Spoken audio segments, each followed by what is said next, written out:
Good morning, students. Today we discuss about self inductance.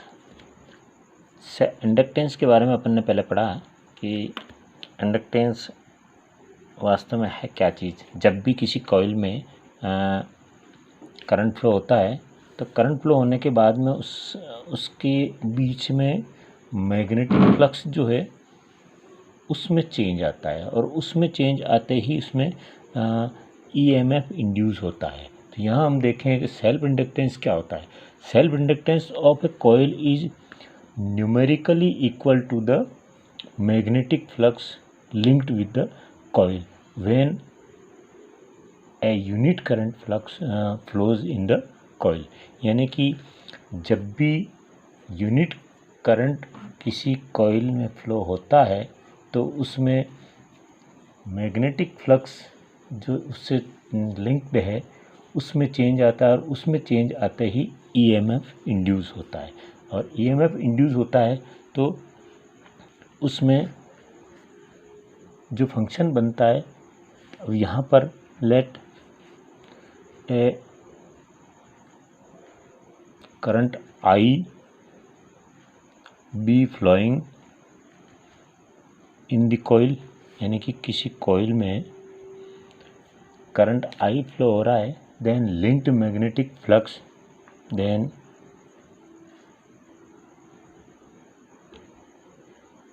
Linked magnetic flux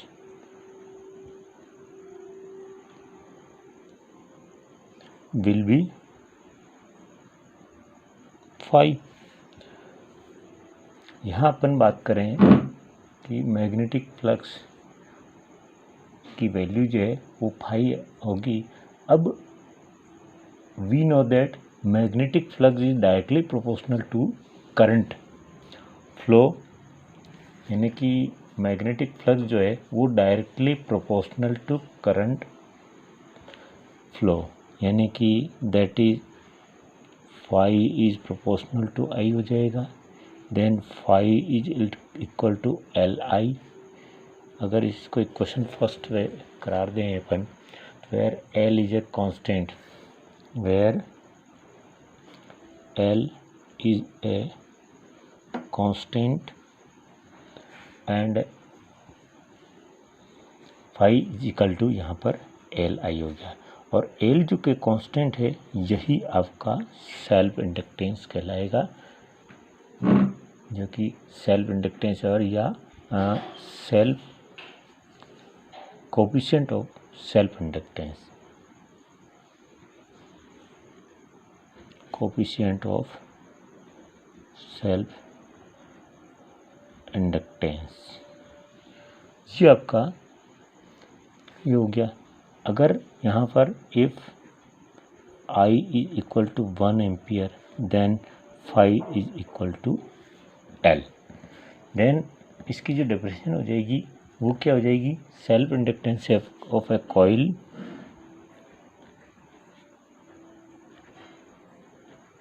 self inductance of a coil is numerically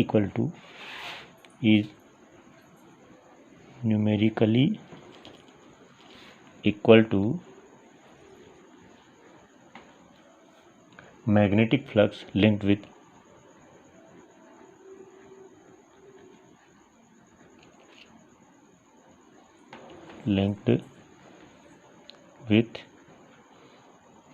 coil with the coil when a unit current flow in the coil, when a unit current flow in the coil, यानी कि किसी coil में अगर unit current flow हो रहा है तो उसमें सेल्फ इंडक्टेंस जो होगा वो numerically equal to the magnetic flux linked with the coil, ये हो जाएगा। अब यहाँ पर अपन देखें कि by Faraday's second law, bye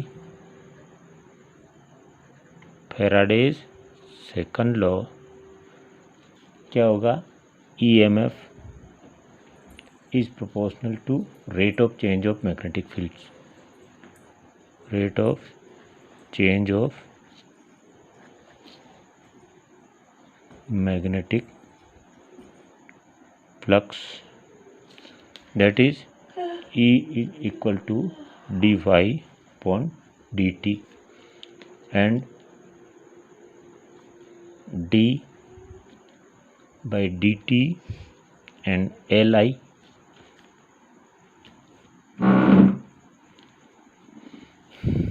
then L of d by dt I, it is equal to E. If di by dt is 1 ampere, if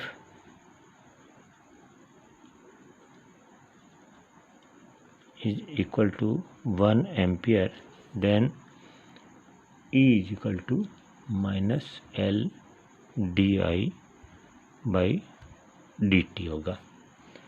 अब यहाँ पर di by dt की वैल्यू अपन ने 1 रखी है, तो E इक्वल टू हो जाएगा L।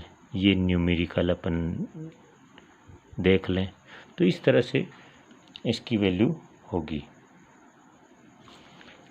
यहाँ हम देखें कि self induction of a coil is numerically equal to the EMF induced in the coil, यानी कि इस E is equal to L numerically जो अपना इक्वेशन आया कि E is equal to L numerically, इस इक्वेशन की with the help of this equation we say that self induction of a coil is numerically equal to EMF induced in the coil.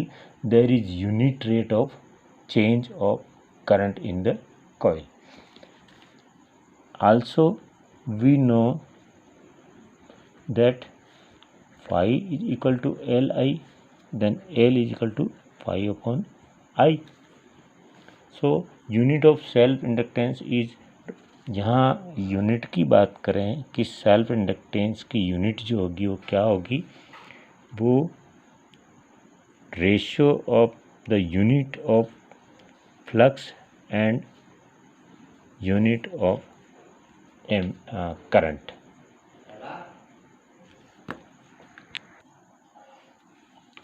It means unit of self inductance is ratio between unit of magnetic flux and current, यानी कि unit of magnetic flux and magnetic electric current. So unit of self inductance is Weber per ampere, यानी कि इसकी जो unit हो जाएगी Weber per ampere of, और इसको हेनरी, इसकी जो यूनिट है वो हेनरी भी कही जाएगी। It is represented by the letter of H, capital H से इसको रिप्रेजेंट किया जाता है। और इट इज़ स्केलर क्वांटिटी, यानी कि ये क्वांटिटी है वो स्केलर है, वेक्टर ना होकर के स्केलर क्वांटिटी होती है। It's other unit is volt, यानी कि वाट इंटू सेकंड अपॉन एम्पियर, और हेनरी और H, यानी कि इस तरह से इसकी यूनिट और इसकी डेफिनेशन दी जाएगी। और डायमेंशन इसकी जो हो जाएगी ML2T-2 A-2। इस तरह से ही आपका सेल्फ इंडक्टेंस का कोफिशिएंट और उसकी डेफिनेशन पूरी होती है।